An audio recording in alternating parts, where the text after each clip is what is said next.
In the reading corner today, we're off for an adventure with Juliette Forrest, and we're going to be talking about her latest book, which is The Mountain Rescue Dog. So first of all, can I give you a huge welcome into the reading corner? Thank you very much for having me. It's an absolute delight to be here. So, I'm really excited to talk about The Mountain Rescue Dog. I know you have quite an adventurous spirit yourself. You've been off around the world with your backpack. Tell us about some of the things that you've done. Well, yes, that was when a few years ago when I was in my 20s, and I funnily enough, I can actually trace this back to reading as a child, and I think it was Amazon Adventure by Willard Price. He wrote about, I think it's terribly on PC. I think there was two boys who were collecting animals for a zoo, but I just remember thinking how exotic and how wild, and how I wanted to see a wee bit more of the world because of this book, or because of the series of books. So yes, I packed up, I jacked in my job and packed my rucksack and headed off, and had the most incredible experience. Some of the things that I did was diving the Great Barrier Reef, and I went to visit the Karen tribe in Thailand and stayed with them. We were rafting down the rivers. I threw myself out of a plane at 10,000 feet, visited the jungle in Thailand and Malaysia. I actually ended up staying in the jungle, which was quite an experience in Malaysia. So, and then lastly, kind of headed across America on the Greyhound bus. So, it really was, I think, one of the best years of my life. Now, what's really interesting to me listening to you talk is, first of all, that reading can do that too. It sort of it stands in for that experience and does it extremely well, as you yourself have said, because it was a book that opened the door to the great outdoors for you. And I'm really interested as well that you mentioned Willard Price, that perhaps some people sitting at home would just automatically assume that that's boys reading. So important that we don't pigeonhole our readers. Absolutely, 100%. I felt that way from the very beginning. I think it's even though this has, I think I do write girl protagonists, but they're in my mind, they're relatable both for girls and boys. And it's for those who do want a bit of adventure. And I'm absolutely on board with what you're saying. I never want to kind of pigeonhole readers. I want them to read kind of everything. And that's what I did as a child. I was so lucky because my mum was a teacher, and not only did I get books from her school, I was taken to the library as well. And much to my shame, I was so voracious, I don't remember them all because my nose was constantly buried in a book. But you're whisked off to the other side of the world where you can smell it and you can sense it, and it's not the same as being there, but it's the next best thing. Well, we're getting carried away with all these wonderful places we could visit, but we really want to talk about your book, The Mountain Rescue Dog. So, Juliette, just tell us a little bit about the story to start us off. So this is set in the Scottish Highlands, and it's a fictitious Glen. I didn't really want to centre it on, I suppose if there was any Glen, it would have been Glencoe. But when I wrote this book, I was actually in lockdown and I couldn't physically go there and take notes. So I have been to Glencoe, but I decided just to make it a fictitious Glen. And this is where a girl lives in the hotel that's situated in the Glen, and her mum passed away in a tragic accident. Her mum was in search and rescue, and her dad is left running the hotel, and her grandpa's been brought in to help out. But the girl, her name is Clova, and she's desperately sad, misses her mum. And one day she goes along to the local farm and she meets this abandoned dog. and makes a connection with this dog. There's actually quite a few similarities with the pair. And then the rest of the story is her training the dog to become search and rescue, but it's a little bit like Romeo and Juliet in a sense, in that they can never quite be together because they've got to be in secret because her dad disapproves, as he doesn't want her putting herself in danger. It was really interesting to me listening to you talk there, because you've set your book in these mountains, and as you talked about all these wonderful adventures you've been on, not one of them had a mountain in it. So where does the love of mountains come from? This is, great question. I don't quite know where I am obsessed about mountain climbing. I'm obsessed with Everest. I follow all the top climbers of the world on Instagram. I've watched every documentary there is going. There's something that I'm fascinated by. I suppose it's how physically fit these people are that go up into the mountains. But I think the main thing is, and I really wanted to understand why you would put yourself at risk. What is it about this sport, about this hobby, that you would risk everything for? And it's more than a beautiful view. I mean, sometimes they get to the top and they can't even see anything. It's more than Mother Nature, because they are very connected with Mother Nature. It's more than competitiveness, against other climbers.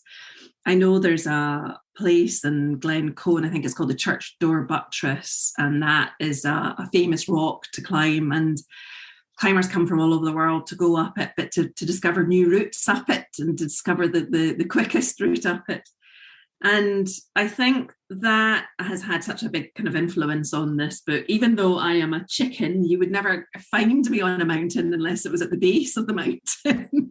But it's something, I'm completely fascinated with. And I think through writing this book, I actually got to the bottom of the question of, why do people do this? And it was to feel alive.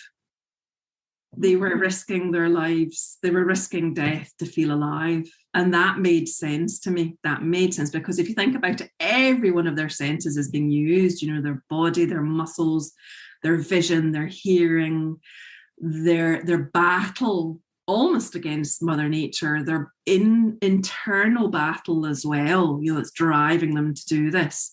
So I think this has just been wonderful to sort of explore as the part of writing this book.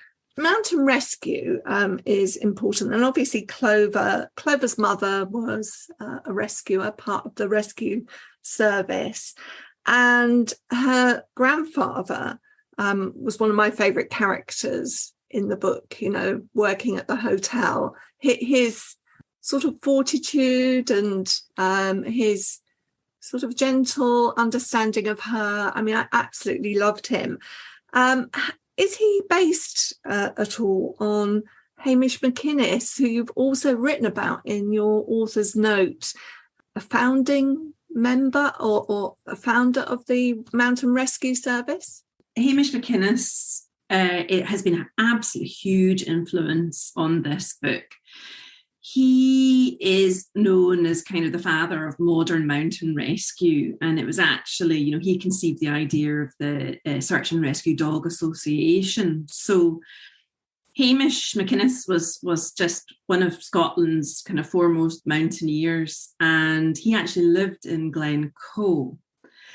And him and his buddies, if there was a climber in trouble on the mountains, they would use the local hotel as a base, which I thought was just fabulous, because you've got obviously the people in the hotel and they are a part of this huge adventure and the drama, and able to serve, the search and rescue team, soup and a wee dram of whiskey, when they get down off the mountain, and they're the first to know whether it was successful or not. And I just thought, what a great setting, actually, for a story. But it was, in the days of, they didn't have North Face quilts and all the high-tech gear of nowadays. They would throw on another jumper, they would light their pipes, they would sling their ropes over their shoulders after a hard day's work to go off and it's funny, I spoke to a search and rescue chap over in Ireland called Darla Folin, and as he said to me, he had a twinkle in his voice, and he said, well, twinkle in his eye as well, but he said, search and rescue very rarely happens in good weather. So, you're going to know it's going to be in the middle of the night. It's a howling storm, and off Hamish and his friends would go, and it's all the scrapes that people would get themselves into, some of them very technical, to rescue them. And this, all the while, there was this banter going on between the rescuers, winding each other up and playing practical jokes on each other. And no matter what had happened, whether the person who they were rescuing had perished or whether they'd saved him, they still had this sense of humour. It never really dipped. They kept each other going. And that's what I wanted to capture.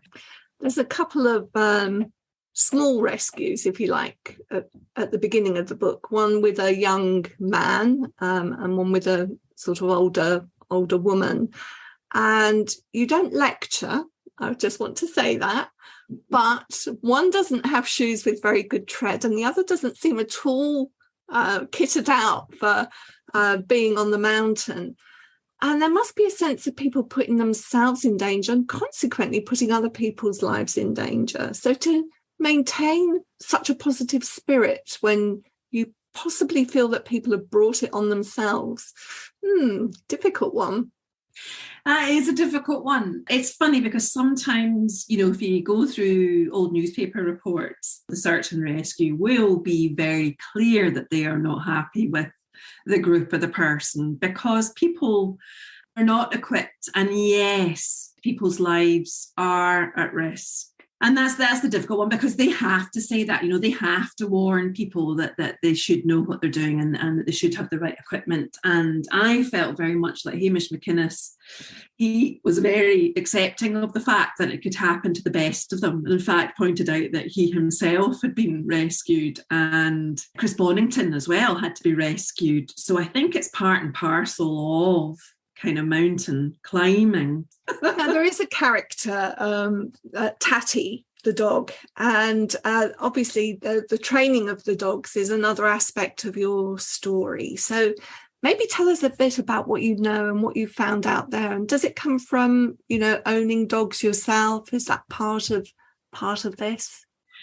I think, yes. I adopted an ex-street dog from Cyprus, and that was through the Wild at Heart Foundation. And when he arrived, what was really interesting to me was I hadn't quite computed, but he was quite feral.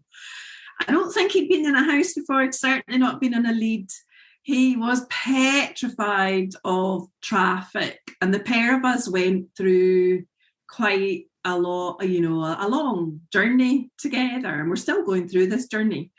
But I think actually, now that you've just mentioned that, and I hadn't connected the two, but I think Clova daydreams, that when she's with him, that he will hang on to her every word and he will follow her like a lamb and he will adore her. But the reality is, no, not at all. He's terrified. He won't come out from behind the crates, and he's skittish, and he pulls on the lead, and I thought, that's the way it should be. It would be in slight lassie territory if he just kind of followed her and then looked at her and sort of barked twice for there's somebody in trouble over there in the river. So I definitely used my experience with my dog to try and build that bond between them, and that it did go a bit pear-shaped at the beginning. The search and rescue training was something that I had to research. It was a completely new area for me to look into. I knew nothing about it. I did buy a book, which was a very old book. I think got flown in from America. I don't think there's much demand for such books. And it was about the search and rescue dog training. And I thought, oh gosh, I really need to speak to somebody about this. But here's serendipity for you, because my agent was out cycling in Ireland, and just out the blue, blue, bumped into this guy who was walking his dogs. And it turned out that he was with search and rescue over in Ireland. So I was able to speak to, that was Juliette Forrest, and I was able to speak to him, and he was just brilliant. He was fabulous in taking me through kind of the training steps, just telling me, giving me a feeling of what it was like when you were out, and things like, the pressure they're under. I didn't realise it's not like there's 5 of them together. You're given a grid to search on a map, you and the dog alone. And so it's your responsibility. So if you don't search that area properly, it's on your own head, be it. And that had never occurred to me. But I think from there, I had gone off and just read up a wee bit more about the training side of things, and learnt the most incredible things, like there kind of 3 ways that dogs will search for people, and it's tracking. That's when they're given a bit of like a piece of the clothing or an object belonging to the missing person, and dogs will track. Trailing, so that's when they are specifically on the track of somebody and they are smelling. It could even be the rubber on the soles of their shoes that they're picking up on scent-wise. And the last one is ear scenting. So the scent is actually somewhere up ahead. And what I didn't realise was that scent comes out of things in waves. So if you had a boot, let's say a climbing boot, waves will come out of the boot and come down and hit the ground, and then they'll bounce back up again. So there's all sorts of fascinating things like this. And the fact that we have 5 million scent receptors in our nose and dogs have 125 million. So they can smell something as small as a single human skin cell in the air. Just listening to you talk, it strikes me that you're somebody that likes a good rabbit hole to go down with your research. I love it. I am the collector of strange and unusual facts.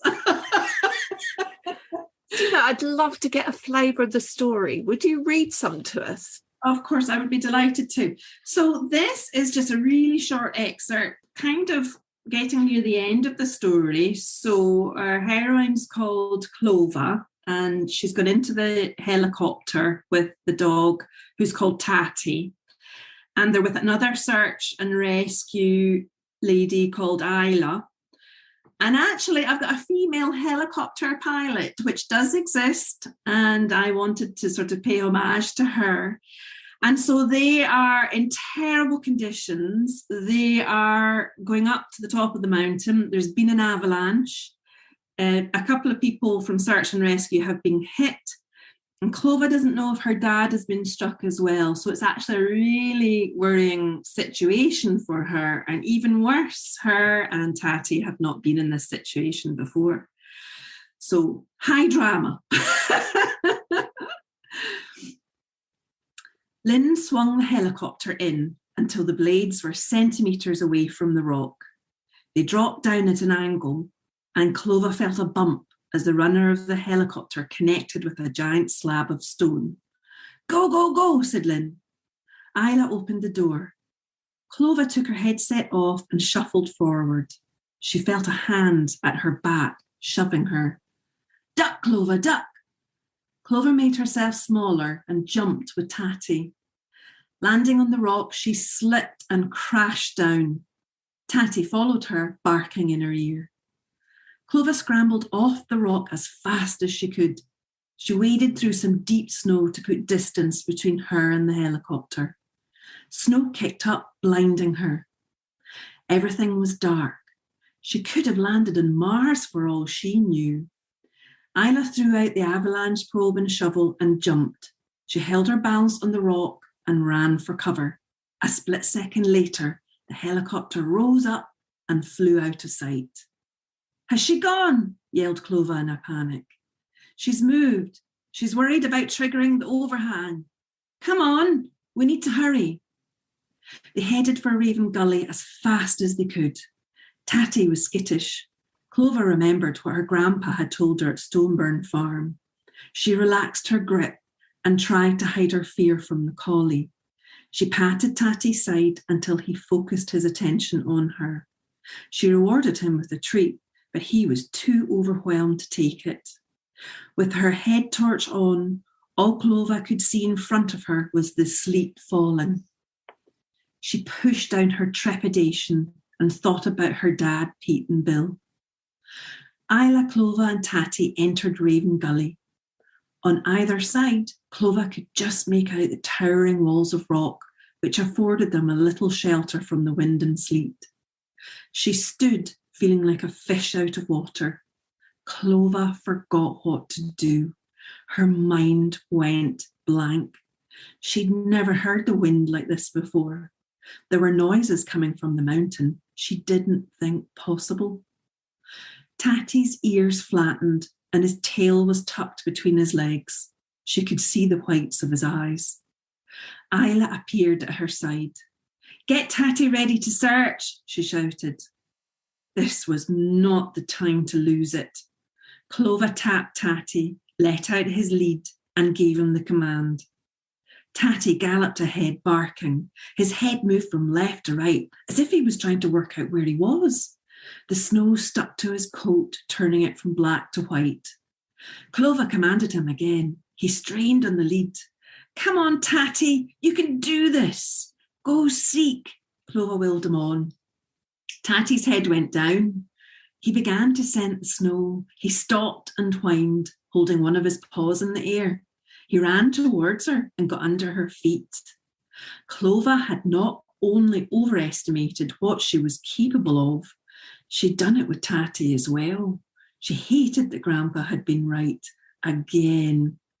Being on the mountain in these conditions was completely different to being in the woods or moors during the day. They hadn't prepared for this. What had she been thinking? You know, a phrase that's going to stick with me is, "You don't have mountain rescue in good weather." So you've always got drama there ready in your story. There's always going to be bad weather to deal with. And I learned quite a lot about dog behaviour too, and from reading your story, as well as just enjoying the pure adventure story. And then there's another aspect to it too, which is about relationships. So there's Clover's relationship with her father, with her grandfather, but also there's something underlying it about friendship. And she has a friend called Sally.